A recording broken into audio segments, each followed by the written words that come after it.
Good morning everyone. I am Dr. Richa Bhatia from the Department of Commerce, the Bhopal School of Social Sciences. And today I'm here with you all once again to continue with the topic Accounting for Banking Companies.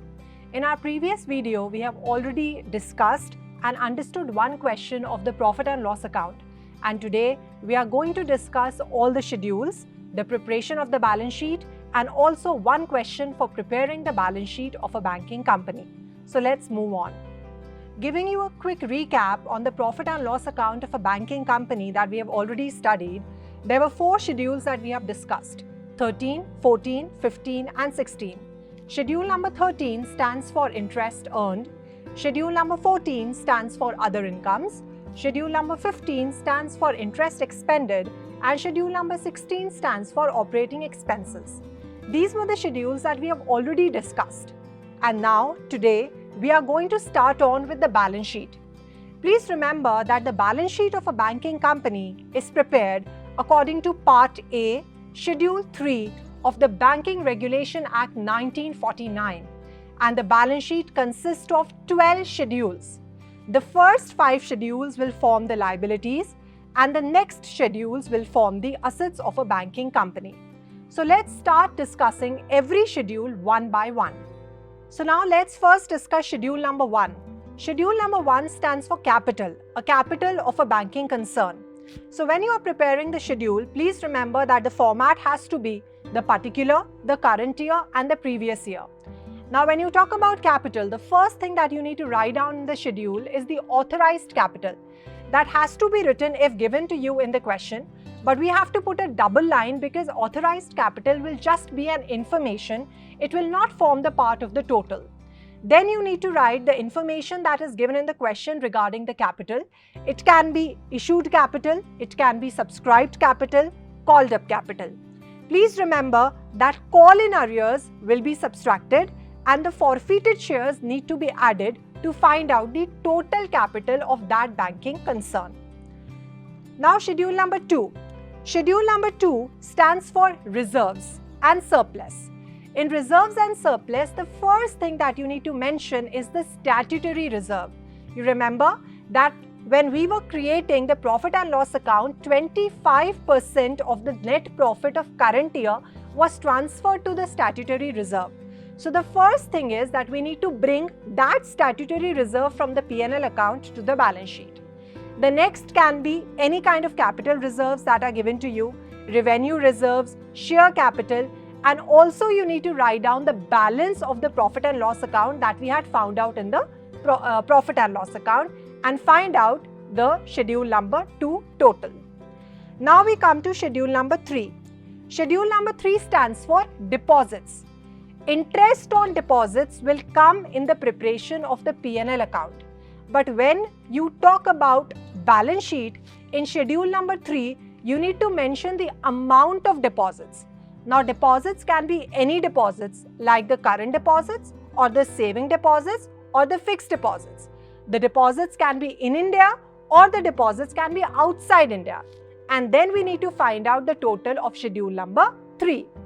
Now we come to schedule number 4. Schedule number 4 of a banking concern is borrowings. Now borrowings means the amount that the bank has borrowed. It can be from Reserve Bank of India, it can be from any other bank or any other institutions, it can be borrowings in India, it can be borrowings outside India. So all the borrowings that the bank has taken needs to come in schedule number 4. Now we come to schedule number 5, and this is the last schedule of the liability side of a banking concern. In schedule number 5, we are going to write down all the other liabilities and provisions. All the other liabilities and provisions means those figures that did not find any place in the earlier 4 schedules. It can be interbank adjustments, but please remember it has to be the credit balance. It can be interest accrued on the deposits and the borrowings. It can be bills payable. Any kind of provisions. Now provisions can be provisions for taxation, provisions for depreciation, unclaimed dividends, unexpired discounts, any kind of outstanding rent or expenses. So in short, all the liabilities which have not found place in schedule number 1 to 4 will come in schedule number 5. Now these 5 schedules will form the liability side of your banking concern. Let me give you a recap. Schedule number 1 stands for capital. Schedule number 2 will stand for reserve and surplus. Please remember, in reserve, we need to bring 2 items from the profit and loss account. That was the statutory reserve and the balance as per the P&L account. Schedule number 3 will stand for deposit. Schedule number 4, borrowings. And schedule number 5, other liabilities and provisions. These 5 schedules will complete the liability side of your balance sheet. Now let's start discussing the asset side of the balance sheet of a banking concern. Now when you talk about the asset side, we need to have schedules again, and those schedules will be from schedule number 6 to schedule number 11. Now let's start discussing every schedule, and which are very simple to understand. Now schedule number 6 stands for cash in hand and with Reserve Bank of India. So whatever cash, including the foreign currency that the bank is having with themselves and the amount that has been deposited with the Reserve Bank of India, will come in schedule number 6. Now we come on to schedule number 7. Schedule number 7 means balances with other banks and money at call and short notice. So whatever amount the bank has deposited with the other banks, including the money at call and short notice, in India or outside India, will come in schedule number 7. Now we come to schedule number 8. Schedule number 8 stands for investments, and the investments that the bank has made. Now it can be any kind of investments. You talk about shares, debentures, bonds, any kind of investments that the bank has made in the government securities, approved securities, in joint ventures, subsidiaries, in India, outside India, all kind of investments will come in schedule number 8. Now we start on with schedule number 9, and schedule number 9 stands for advances. Advances means whatever amount the bank has lended to the third party. Now it can be in various forms. The first one will be the bills discounted and purchased. It can be in the form of cash credits. It can be in the form of overdrafts. It can be in the form of loans. Now loans may be secured against a property, or they may be unsecured, or maybe they may be backed up with a guarantee. All kinds of advances, all kinds of lendings that the bank has given to the third party will come in schedule number 9, that stands for advances. Now we start with schedule number 10, and schedule number 10 is for fixed assets. Now in fixed assets, we are going to write all the properties of the bank. The first one will be a very normal one, that is the premises, and apart from that, whatever asset the bank owns, like it can be land, building, plant, machinery, all the assets will come in this particular schedule. Please remember that any kind of additions or purchases which are made will be added. Any kind of sale or deductions which are done will be subtracted in this particular schedule. And please remember that the depreciation will also be considered in schedule number 10 itself. Now we start on with the last schedule, that is schedule number 12. And schedule number 12 will stand for other assets. Now it's very simple. All the items that have not found place in the previous schedules, that is from 6 to 11, will come in this particular schedule.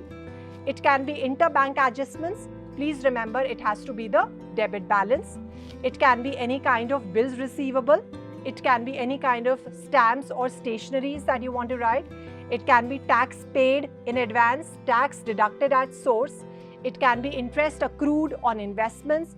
All the items that you think have not found place in the previous schedule will come in the last schedule, and this schedule will complete the asset side of the balance sheet. So now, before taking up a question on how to prepare a balance sheet, let us have a look at the format of the balance sheet. Now the balance sheet will be prepared according to Form A of Schedule 3, Banking Regulation Act 1949. It will be prepared in a vertical manner and will have 4 columns. The first column will be your particulars, that is your capitals and your assets will be coming. The second will be your schedule number, current year and previous year. If the previous year amounts are not given to you in the question, then we can go with the current year amounts only. In the first part, we are going to write down the capital and the liabilities. And as I've already explained you that we are going to have 5 schedules. And then in the second part, we are going to write down the assets.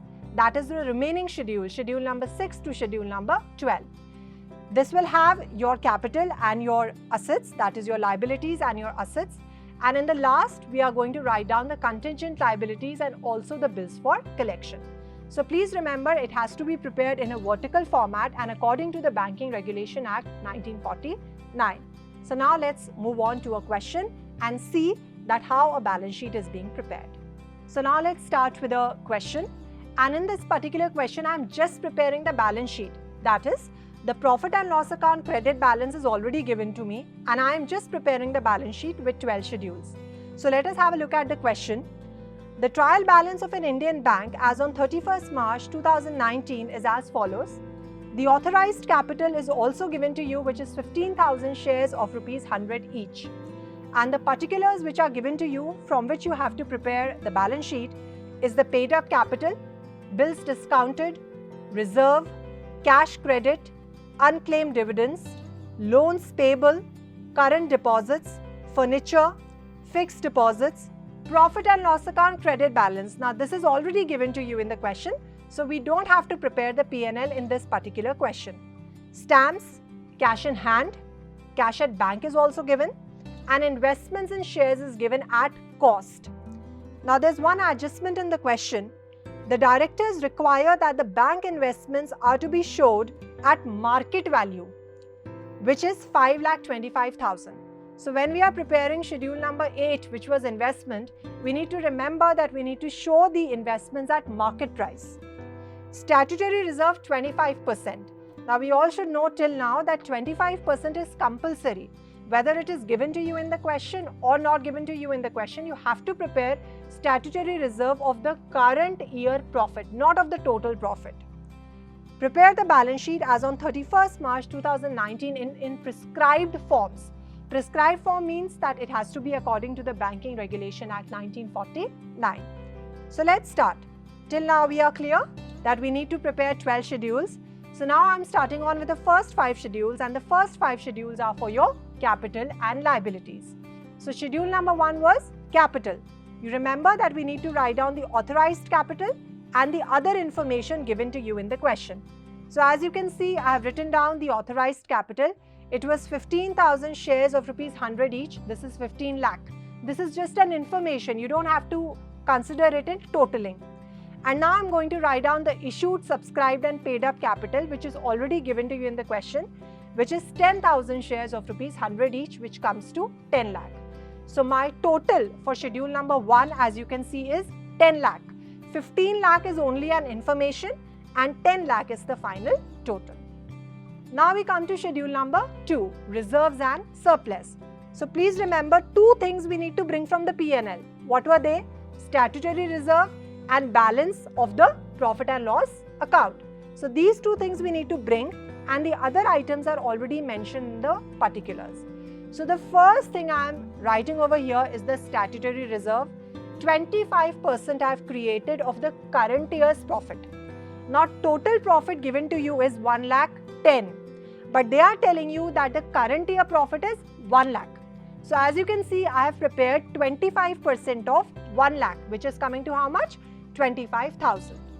Apart from that, the other reserves that I have written is the revenue reserve. It is already an information in the question, that is 3,85,000. Now one more item is coming over here, and which is investment fluctuation fund. Now what is this? This is not given in the question. This is the difference in the cost price and the market price of the investment, which is coming to 50,000. And now the balance in the profit and loss account. Now this also I have calculated. How have I calculated? 1,10,000 was your total profit. Out of that, statutory reserve that you have created is how much? 25,000. Deduct that, and the final balance is coming as 85,000. So now these are the 4 items: the statutory reserve, fluctuation fund, revenue reserve, and the balance that is forming schedule number 2. And the total is coming as 5,45,000. Now let's come to schedule number 3. Schedule number 3 stands for deposits. Now any kind of deposits can come over here, and in question it is directly given to you. There are 2 deposits. The first one is the current deposits, which is 25 lakh, as you can see, and fixed deposit is given to you as 20 lakh and the total is coming as 45 lakh. Now schedule number 4 stands for borrowings. Now in this question there are no borrowings, but you have to prepare the schedule because we need to solve the question according to the Regulation Act. So you have to prepare the schedule and you can write down nil. So borrowings which were in the form of taking amount from RBI or from any other bank or institution is nil in this particular question. Schedule number 5 is other liabilities. This is the last schedule that will form your liabilities side. And there is only one item which is given to you in the question, and that is unclaimed dividends, which is 5,000. So I hope you remember that in schedule number 5, we can write bills payable, we can write inter-office adjustments, we can write any kind of provisions, but all those items are not there. So only one item, unclaimed dividend, and the amount as you can see is 5,000. So this forms the first 5 liabilities side of this particular balance sheet. So now the first 5 schedules are over, that is our liability side is ready. Now we need to start with the asset side, which is again very simple, and we need to prepare schedule number 6 to schedule number 12. So schedule number 6 is what? Cash in hand and balances with RBI, and there's only one item given to you in the question of cash in hand, and the amount is what? 2,50,000. So that forms schedule number 6. Schedule number 7 is the balances with bank and money at call and short notice. So again one item, direct item given to you in the question, and that is what? Cash at bank, that is other banks, and the amount is given to you as 6,50,000. So just one item and our schedule is over. Now schedule number 8, investments. Investments can be any type, it can be shares, debentures, bonds, but in this particular question there is one adjustment, that the cost price and the market price of the investment is already given to you, and the adjustment says that we need to show our investments at market price, which is 5,25,000, and the difference between the cost price and the market price we have already shown in the reserves and surplus. Remember 50,000, so that is already done. So schedule number 8 is shares and the amount is 5,25,000. Now we are going to move on to schedule number 9, and schedule number 9 is advances. Now advances, there are many items. Please remember advances is what? The amount that the bank has lended to the third party. Now the items that are here in the question are bills discounted, it's a direct item, 9 lakh, cash credit and overdraft, 14 lakh, and loans payable, 23 lakh. So these are 3 items which are given to you in the question. Interest on these items come in the P&L account, but when these items need to be considered in total, then they will be written in the schedule number 9 of the balance sheet. The total is coming as 46 lakh. Schedule number 10, fixed assets. There is only one asset which is given to you in the question without any depreciation, and it is 20,000, which is the amount of other fixed assets, that is furniture and fixtures. And schedule number 11, that is the last schedule that will form your balance sheet. One direct item, stationery and stamps, which is given to you in the question, and that is 5,000. Most of the items in the question are direct, but the only thing you need to remember is the making of the statutory reserve, that was 25%. Then the investment fluctuation fund, that was the difference between the cost price and the market price of the investment. And all the 12 schedules of the balance sheet are ready. Now just put these amount in the format of the balance sheet, and the balance sheet of this particular bank will be ready. Just have a look at the balance sheet. This is the balance sheet of Indian Bank Limited. It is as on 31st March 2019. Please don't forget to mention the Act name, Part A, Schedule 3. In capital and liabilities, I have written all the 5 schedules. I'll just tell you the totals.